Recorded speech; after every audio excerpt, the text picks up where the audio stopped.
नमस्कार, मैं बरकत त्रिवेदी और आप देख रहे हैं सी न्यूज भारत। वक्त हो चुका है न्यूज बुलेटिन का, तो आइए रुक करते हैं बुलेटिन से जुड़ी अहम खबरों पर। सबसे पहले हम बात करेंगे बेतिया की, जहां रामनगर में सम्राट अशोक भवन निर्माण के लिए नगर परिषद रामनगर कार्यपालक पदाधिकारी ऋषिकेश अवस्थी ने किया स्थल निरीक्षण। और आगे देखेंगे कहां शिवसेना प्रवक्ता आनंद दुबे ने बिहार के शिक्षा मंत्री के रामचरितमानस ग्रंथ के विषय में गलत टिप्पणी करने पर क्या कुछ कहा। और अंत में बात करेंगे बुलंदशहर की, जहां सामूहिक दुष्कर्म पीड़िता ने पुलिस पर लगाए गंभीर आरोप। ऐसी तमाम खबरों पर आइए विस्तार से करते हैं चर्चा। खबर पश्चिम चंपारण बेतिया से है, जहां रामनगर में सम्राट अशोक भवन निर्माण के लिए नगर परिषद रामनगर कार्यपालक पदाधिकारी ऋषिकेश अवस्थी ने स्थल निरीक्षण किया। सबुनी में जगह का चयन भी किया। कार्यपालक पदाधिकारी ऋषिकेश अवस्थी ने बताया कि सभी प्रक्रियाएं पूरी कर ली गई हैं। शीघ्र ही सम्राट अशोक भवन निर्माण कार्य शुरू हो जाएगा। जी, निरीक्षण किए हैं। यहाँ पे गैर मजरूआ ज़मीन है जिस पे हम लोग सम्राट अशोक भवन बना रहे हैं, जिससे नगर में अगर कोई भी विवाह होता है तो सम्राट अशोक भवन उसको मुहैया कराया जा सके ताकि उनका विवाह। बेतिया से सी न्यूज़ संवाददाता विनोद कुमार की रिपोर्ट। बिहार के शिक्षा मंत्री चंद्रशेखर द्वारा रामचरितमानस ग्रंथ के विषय में गलत टिप्पणी करने से शिवसेना प्रवक्ता आनंद दुबे उद्धव बालासाहेब ठाकरे ने जमकर कोसा और कहा कि बिहार के शिक्षा मंत्री का दिमाग खराब हो चुका है, उनका दिमागी संतुलन बिगड़ गया है। वो कह रहे हैं कि श्री रामचरितमानस ग्रंथ नफरत फैलाती है, उन्हें इलाज की ज़रूरत है। उनका इलाज अगर बिहार में नहीं हो पा रहा है तो वो महाराष्ट्र आए, हम मदद करेंगे। बिहार के शिक्षा मंत्री चंद्रशेखर का एक बेतुका बयान आया है। इस बयान से साबित हो रहा है कि मंत्री जी का दिमागी संतुलन बिगड़ गया है। उन्हें किसी अच्छे डॉक्टर से मिलने की आवश्यकता है। वो कह रहे हैं कि रामचरितमानस जो ग्रंथ है यह नफरत फैलाता है। शर्म आनी चाहिए मंत्री जी, आपको ऐसे बयान देने से पहले 100 बार सोचना चाहिए। मैं आदरणीय नीतीश कुमार जी से मांग करूंगा कि ऐसे मंत्री को तत्काल उनके पद से मुक्त किया जाए। इनके दिमाग के इलाज की आवश्यकता है। यदि बिहार में अच्छे अस्पताल न हो तो मैं न्योता देता हूं महाराष्ट्र की और मुंबई की धरती पर आइए, यहां हम आपका इलाज करवाने में आपकी मदद करेंगे। आपकी हिम्मत कैसे होती है श्री राम भगवान के ग्रंथ के बारे में ऐसा बोलने की? जिस श्री राम भगवान की कस्में भारत ही नहीं पूरी दुनिया खाती है, उनके जैसा हर आदमी चाहता है कि मेरा बेटा बने, और आप ऐसे श्री राम भगवान के ग्रंथ को अपशब्द कहते हैं। आपको शर्म आनी चाहिए। राम भगवान तो एक उदाहरण है, एक आदर्श नागरिक के। भाई कैसा होना चाहिए, पत्नी कैसी होनी चाहिए, पिता कैसा होना चाहिए, हमारा राज्य कैसा होना चाहिए, हमारे राष्ट्र के प्रति क्या भक्ति होनी चाहिए, ये राम भगवान संदेश देते हैं। लेकिन आप जैसे अज्ञानी व्यक्तियों को इसका बोध नहीं है। ये मेरा दुर्भाग्य है कि आप जैसे लोगों को हम अपने देश में झेलते हैं और आपकी बातों को सुनना पड़ता है। शर्म आनी चाहिए मंत्री जी आपको। भदोही से सी न्यूज़ संवाददाता नीरज गुप्ता की रिपोर्ट। खबर बुलंदशहर से है, जहां अहमदगढ़ थाने के गांव बरारी की एक पीड़ित लड़की ने एसएसपी को बताया कि 1 माह पूर्व उसी के गांव के 3 युवकों ने उसका अपहरण कर सामूहिक दुष्कर्म किया। किसी तरह आरोपियों के चंगुल से बचकर वो लौटी और तीनों आरोपियों के खिलाफ अहमदगढ़ थाने में मुकदमा दर्ज कराया। आरोप है कि मेडिकल परीक्षण कराया और कोर्ट में बयान दर्ज होने के बाद भी आरोपियों की गिरफ्तारी नहीं की गई। आरोप है कि जब वो परिजनों के साथ एसएसपी कार्यालय शिकायत करने के लिए निकली तो आरोपियों ने रास्ते में उसका पीछा किया और एसएसपी ऑफिस जाने से रोका। परिजनों ने आरोपियों को 2 गाड़ियों में देखा। एसएसपी ने अहमदगढ़ पुलिस को 24 घंटे में आरोपियों को गिरफ्तार करने के निर्देश दिए हैं। अच्छा, आपके साथ क्या वारदात हुई थी? मैं बगिया पर गई थी दवाई लेने अपने पापा की, शाम के टाइम 4 बजे। तो मुझे वहाँ से किडनैप किया गया था। कौन लोग थे जो किडनैप किया था? सावाट था और इनाम और श्यामत, तीनों थे ये लोग। इन लोगों ने मुझे गाड़ी में डाला ज़बरदस्ती और फिर इन्होंने 1 हफ्ता अपने घर रखा। मेरे संग मारपीट भी की और मेरे संग गलत काम भी किया। इन लोगों ने मतलब मुझे किसी लायक भी नहीं छोड़ा, ऐसा कर दिया। तो आप इनके चुंगल से कैसे भागे? आप इन लोगों ने, जब मेरे माँ बापों ने रिपोर्ट की, एक तो खाने वाले नहीं ले रहे थे, और फिर जब रिपोर्ट की तो इन लोगों ने ज़बरदस्ती जब पंखे पे टांग दिया मुझे कि इसे जान से मार दो। तो कहा कि मैंने बहुत मतलब पैर हाथ पकड़े कि जैसा तुम कहोगे मैं ऐसा करने के लिए तैयार हूँ। तो जब बड़ी मुश्किल से इन लोगों ने मुझे नहर पे ला के छोड़ा। तो इन लोगों ने क्या कहा आपसे, क्या करने के लिए? ये मतलब ये कह रहे थे कि जैसा हम बोलेंगे तुझे ऐसा करना पड़ेगा। मतलब ये मार के, जान से मार के मुझे मेरे भैया के जुम्मा करना चाहते थे। मैंने इनसे सब, मैंने इनकी ठीक है जैसा आप करोगे मैं ऐसा करूँगी, जैसे मतलब इनकी हाँ में हाँ रखती रही मैं।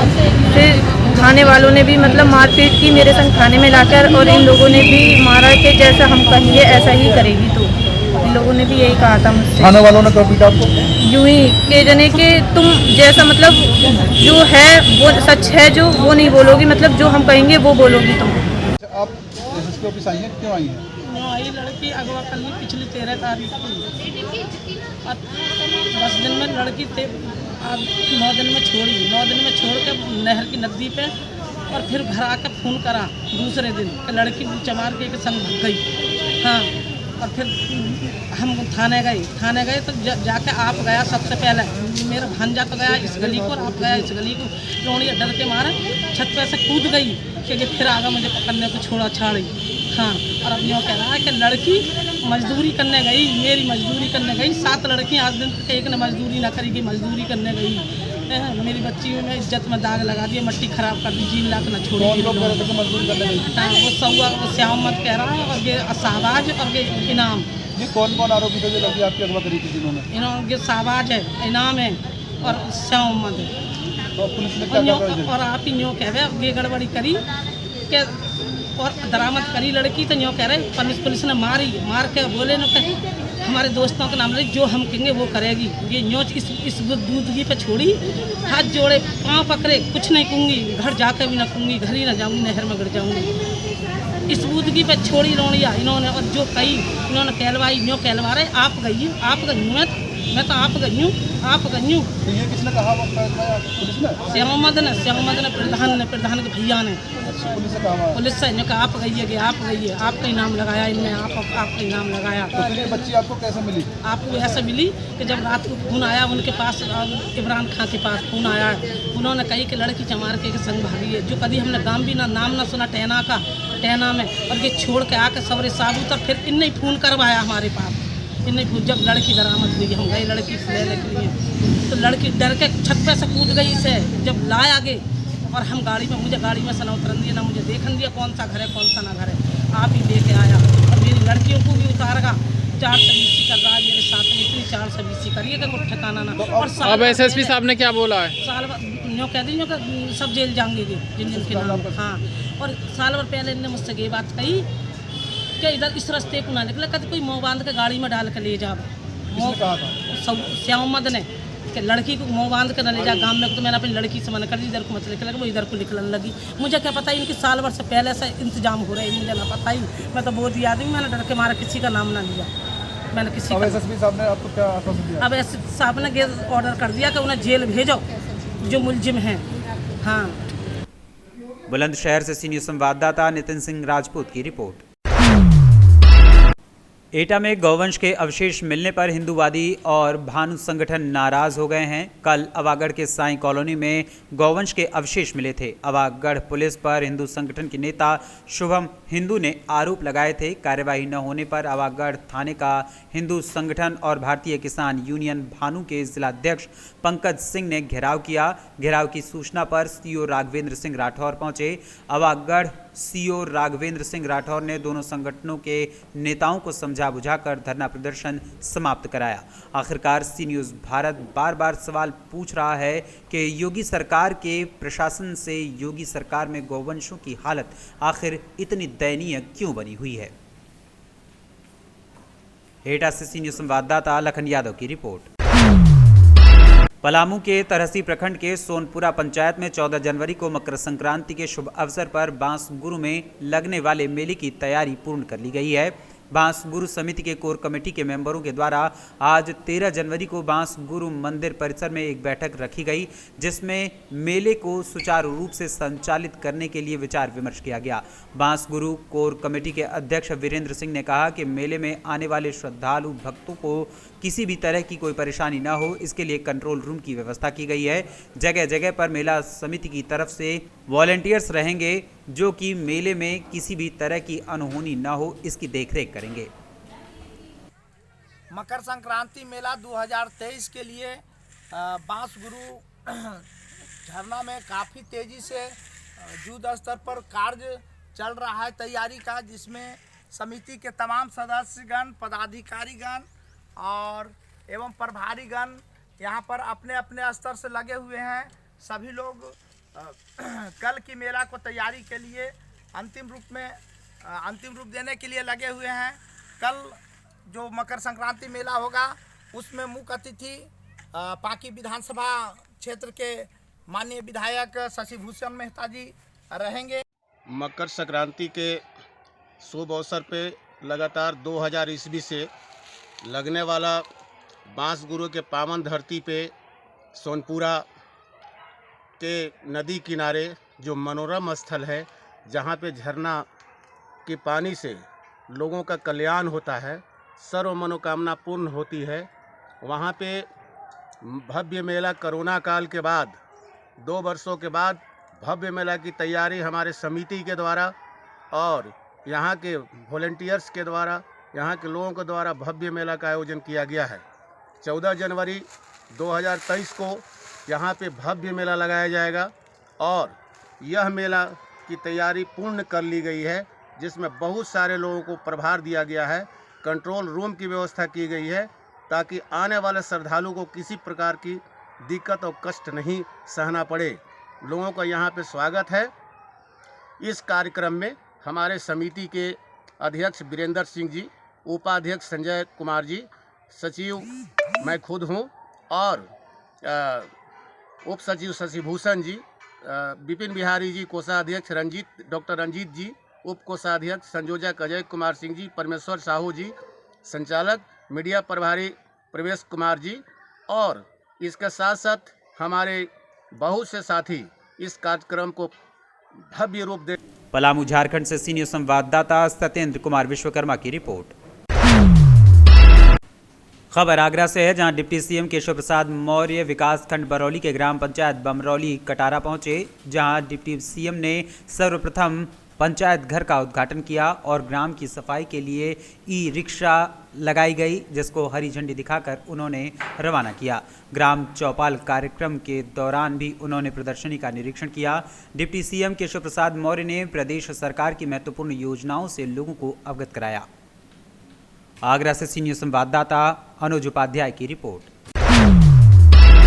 गोंडा जनपद तरफगंज क्षेत्र अंतर्गत चिवराहा प्राथमिक विद्यालय पर स्वामी विवेकानंद सेवा संस्थान आयोजक देवमणि तिवारी द्वारा विद्यालय के परिसर में स्वामी विवेकानंद की जयंती धूमधाम से मनाई गई। इस दौरान लोगों ने उनके चित्र के समीप दीप प्रज्वलित कर एवं पुष्प अर्पित करते हुए उनके जीवन पर उपस्थित गणमान्य व्यक्तियों द्वारा प्रकाश डाला गया। कार्यक्रम स्थल पर विशाल कवि सम्मेलन का आयोजन किया गया। कार्यक्रम में लोगों की भारी भीड़ मौजूद रही।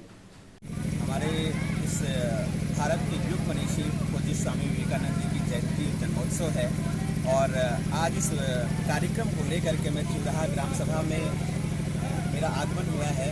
बहुत ही मुझे हर्ष महसूस हुआ कि यहाँ इस भूमि में इतनी ऊर्जा है कि यहाँ का एक एक बच्चा इतनी ऊर्जावान है और स्वामी जी के व्यक्तित्व को लेकर के उनके पदचिन्हों पर चलने के लिए जो एक प्रेरणा यहाँ दिखाई पड़ रही है, ये काव्योत्सव के माध्यम से यहाँ की जनजागृति के माध्यम से गड़बड़ जाए तो हमारे पास हमारे देवनाथ जी हैं,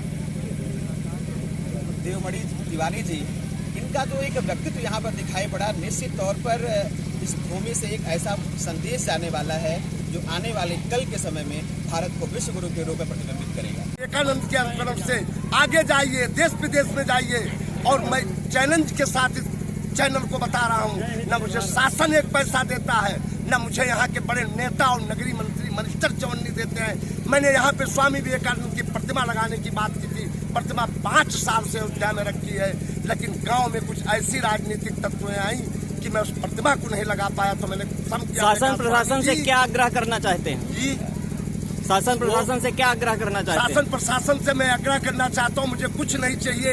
एक सप्ताह और महीने का पखवाड़ा ये भारत सरकार, उत्तर प्रदेश सरकार स्वामी विवेकानंद के नाम पर मनाती है, तो मैं चाहता हूँ इस चैनल के माध्यम से उत्तर प्रदेश के मुख्यमंत्री, समाज कल्याण मंत्री और भारत के प्रधानमंत्री तक मेरी आवाज पहुंचा दी जाए कि इस गांव को चिउराहा से स्वामी विवेकानंद नगर कर दिया जाए और एक प्रतिमा लगा दिया जाए। यही हमारी धारणा। ठीक, धन्यवाद। सर, आप इस कार्यक्रम के आयोजक हैं चिउराहा गांव में, एक छोटे से गांव में जहां इस तरह के आयोजन नहीं हो सकते, आपने असंभव को संभव बनाया है। यह कार्यक्रम करने का विचार कैसे आपके मन में उत्पन्न हुआ, जहाँ लोग रंग रंगलियाँ मनाने में लगे रहते हैं, आप युवा आइकान स्वामी विवेकानंद जी के विचारों को प्रासंगिक करने का काम कर रहे हैं, ये विचार कैसे आया? मैं छात्र जीवन से ही अयोध्या नगरी में साकेत महाविद्यालय का मैं छात्र नेता हुआ 2 बार, और वहाँ पे स्वामी विवेकानंद जी का जो संवाद आयोजित हुआ उसमें भी मुझे पहला स्थान प्राप्त हुआ।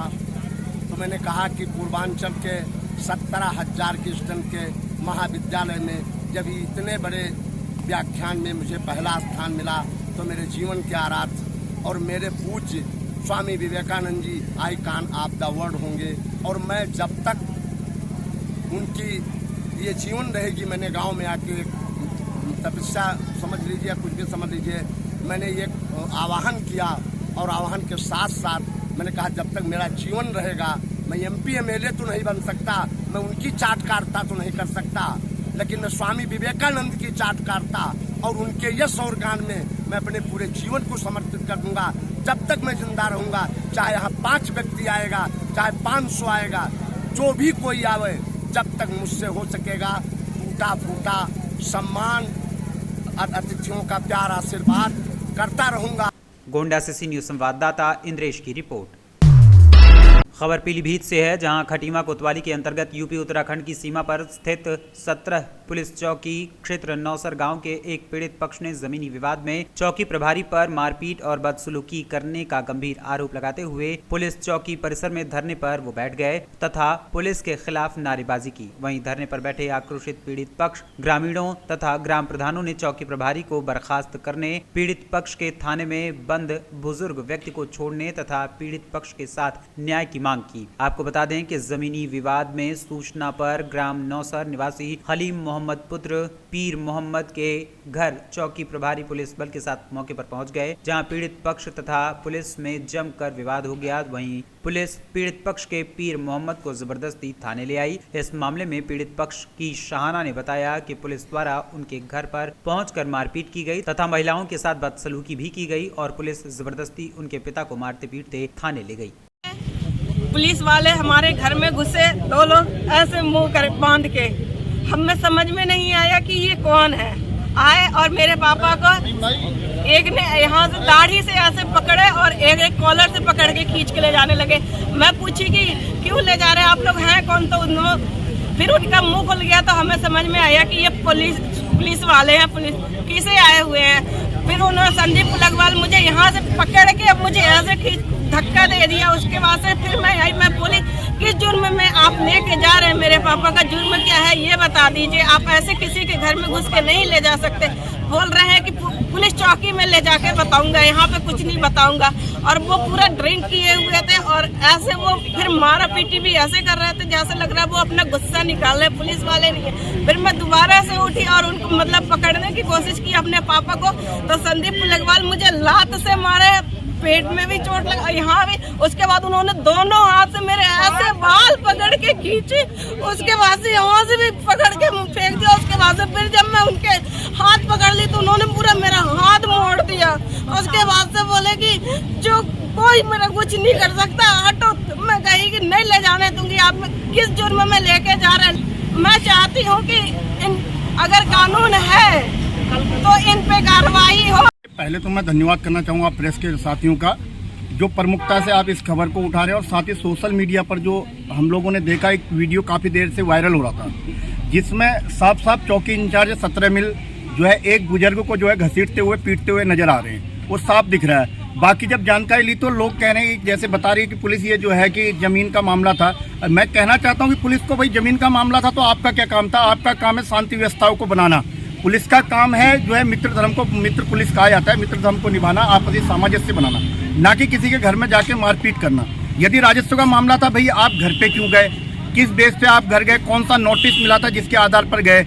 अगर नोटिस के आधार पर भी गए, हम कहते चलो आप कहते कि नोटिस मिला या नहीं मिला, नोटिस के आधार पर भी गए तो किसी को पीटने का कोई अधिकार नहीं है। मानवाधिकार में साफ साफ किया गया है किसी को पीटने का अधिकार नहीं है। इस चौकी इंचार्ज के खिलाफ जो कई मामले, ये पहला मामला नहीं है, कई मामले जो है आ चुके हैं जिसकी शिकायत कप्तान साहब तक जा चुकी है, उच्च अधिकारियों तक पहले भी जा चुकी है। कम से कम 9 से 10 मामले ऐसे हैं जिन्हें जो साफ तौर पे दिख रहे हैं कि बेमतलब का लोगों को परेशान करने का काम किया जा रहा है। भाई पुलिस क्या है? भूमाफियागिरी अब पुलिस कराएगी? भूमाफियाओं के साथ मिलकर क्या पुलिस ने इस काम को करना चाहिए? मैं आप पत्रकारों के माध्यम से पूछना चाहता हूँ उच्च अधिकारियों से कि भाई कहाँ की किस कानून में लिखा है कि जो है बिना नोटिस के आप किसी के घर पे जाकर पीटेंगे? मैं यहाँ से प्रधानपति हूँ हल्दी से। ये चौकी हमारी ग्राम सभा में लगती है, लेकिन यहाँ तो ये आए दिन हर 15 दिन 1 महीने में नए से नया मामला आता है। इनकी बहुत दम्बगी चल रही है, बहुत बदतमीजी से लोगों के साथ पेश आते हैं। हम लोगों ने तो चौकी आना छोड़ दिया, जो भी ग्राम प्रधान है हम लोगों ने चौकी आना छोड़ दिया, क्योंकि ये किसी से सही से बात नहीं करते हैं। और वाहन चेकिंग हो बिना किसी, एक बार बंदा एक्सक्यूज़ कर देता है। इन्होंने कभी आज तक सबको 25,000 के चालान, चलो वो सरकार का जिसका भी है, इतने बड़े बड़े चालान करते हैं ये लोग। और ये देखो ये ट्रक खड़ा है जो, इसको यूपी में से पकड़ के ले आए और इसमें खुद मिट्टी इन्होंने भरी है। अगर इसका कोई सबूत दिखा दें, इसका कोई साक्ष्य हो इनके पास कि यहाँ से पकड़ी है, इन्होंने यूपी से आए दिन। अब रात वहाँ कल चलेगा, राजस्व का मामला है। अगर हम लोग वैसे जाए किसी मामले के लिए तो ये कहेंगे तहसीलदार आएगा, SDM आएगा, लेकिन कल क्यों वहाँ पहुँच गए बिना किसी तहरीर के, बिना किसी को कोई वारंट नहीं, कोई नहीं, और इतनी बेरहमी से उन बुजुर्ग को गाड़ी में लाद रहे हैं जैसे कोई आतंकवादी हो, और उनके मुंह से खून निकल गया। ये आए दिन यहाँ पे नई से नई घटना होती रहती है और इंचार्ज साहब के द्वारा होती है। बहुत ही एक बार हम पहले भी पूर्व में भी सब ग्राम प्रधान लोग इकट्ठे होके गए थे, तब भी इनको वार्निंग दे के छोड़ दिया गया था। तो इसमें हमारी कोई सुनवाई नहीं हो रही कहीं भी। आए दिन यहाँ पे नए से नए मुकदमे। आप लोग क्या चाहते हैं? हम चाहते हैं कि ये यहाँ से इनको हटाया जाए और आज इनको यहाँ से सस्पेंड किया जाए या हटा दिया जाए और पीड़ित परिवार को न्याय दिया जाए। और अब यहाँ पे चौकी से चंद दूर 2 किलोमीटर पे पोलीगंज पड़ता है और बंदवा गाँव, वहाँ स्मैक का आए दिन इस समय बहुत खुला चल रहा है। इनको वो चीज़ नहीं दिख रही है चौकी इंचार्ज साहब को। इनको बस लोगों पे अत्याचार कर रहे हैं और अपने दलाली चल रही है, पैसे बनाने चल रहे हैं। वहाँ पूरा खुले स्मैक का कारोबार चल रहा है, उसकी तरफ इनका बिल्कुल ध्यान। ये कल का मामला है, नौशर गांव है, चौकी 17 मील क्षेत्र में पड़ता है। तो यहाँ पे ज़मीन को डिस्प्यूट को लेकर चौकी प्रभारी को कॉल आई थी, जिस पर वो वहाँ मौके पर गए। तो वहाँ पे दूसरे पक्ष को उन्होंने बुलाने के लिए कुछ सिपाही भी भेजे, तो वो नहीं आए। तो फिर वो वहीं पे उसके नज़दीकी कहीं पे है गए, तो उसके बाद उनमें कुछ डिस्प्यूट हो गया जो दूसरा पक्ष था और इनमें जो सिपाही थे। क्योंकि जब 2-3 बार सिपाही को भेजने पर भी वो नहीं आए, तो फिर चौकी प्रभारी जो हैं 17 मील के, वो स्वयं वहाँ पे गए। तो उसके बाद फिर उनमें आपस में खींचतान हुई और चौकी प्रभारी की जो तहरीर है उसके अनुसार कि जो दूसरा पक्ष है उनके द्वारा उन पर अटैक कर दिया गया और उनके जो स्टाफ है वो भी तोड़ दिए गए। तो सर उधर से इसमें अभी अगर वो देंगे उसमें लिखित, उस पर भी इंक्वायरी कर लेंगे जो भी। और सर पास धरना दिया गया था पीड़ित परिवार द्वारा, कुछ जनप्रतिनिधि को प्रधान थे जो भाजपा के नेता भी हैं, कांग्रेस के भी हैं। हाँ, तो उनकी मांग है सर चौकी इंचार्ज का भी है, पब्लिक के प्रति है, समाज के प्रति अच्छा तो नहीं जो भी अगर उनकी ऐसी शिकायतें हैं उनको उन पे भी जांच की जाएगी, फिर उसके बाद ही अग्रिम कार्रवाई की जाएगी। पीलीभीत से सी न्यूज़ संवाददाता रिंकू ठाकुर की रिपोर्ट। शुक्रवार को नोखा के प्रखंड मुख्यालय के सभागार में नवनिर्वाचित अध्यक्ष और उप अध्यक्ष सहित रेणु देवी, सुनीता गुप्ता, निर्मला देवी, सदरू निशा सहित 25 लोगों को शपथ दिलाई गई। शपथ ग्रहण को लेकर नगर परिषद में सभी तैयारियां पूर्ण कर ली गई थी। वहीं मेयर और उप मेयर एवं पार्षदों को शपथ जिला लोक निवारण पदाधिकारी संजय सिन्हा ने दिलाई। नगर परिषद के नवनिर्वाचित अध्यक्ष राधेश्याम सिंह और उपाध्यक्ष के रूप में धनजीत सिंह ने शपथ ली। वहीं शपथ ग्रहण के उपरांत मेयर और उप मेयर नगर परिषद नोखा ने पदभार ग्रहण किया। अभिलाषा, आशा और विश्वास के साथ जनता निर्वाचित करके इस पद पर हम लोगों को भेजी है, उसके लिए सबसे पहले तो गरीब गुरबे मतदाताओं को, जनता को मैं हार्दिक धन्यवाद, नमन एवं वंदन करता हूं। और मैं वादा करता हूं, वचन देता हूं गरीब गुरबे जनता को कि जो आप धन बल को मुंहतोड़ जवाब दिए, उसको रौद दिए इस क्षेत्र में, नोखा नगर परिषद में, इसके लिए मैं हमेशा आप लोगों का ऋणी रहूँगा। और जो कार्यों की बात होगी, जिस उद्देश्य ले हमको यहाँ जनता भेजी है, मैं वचन देता हूँ कि अवश्य पूरा करूँगा। जितने उम्मीद से हम लोग को वोट देकर जिताई है और उन्हीं का उम्मीद से हम लोग शपथ ग्रहण लिए हैं। आज शपथ ग्रहण का पूरा हम लोग रखते हैं, जनता को उम्मीदों को पूरा करेंगे, उनके जनता को उम्मीदों को पूरा करेंगे, उनके जितना काम है नगर परिषद में होगी। रोहतास से सी न्यूज़ संवाददाता शशिकांत की रिपोर्ट। फिलहाल के लिए इस न्यूज बुलेटिन में बस इतना ही। देश दुनिया की तमाम खबरों के लिए देखते रहें सी न्यूज़ भारत। हर खबर आपके साथ, आपके हाथ।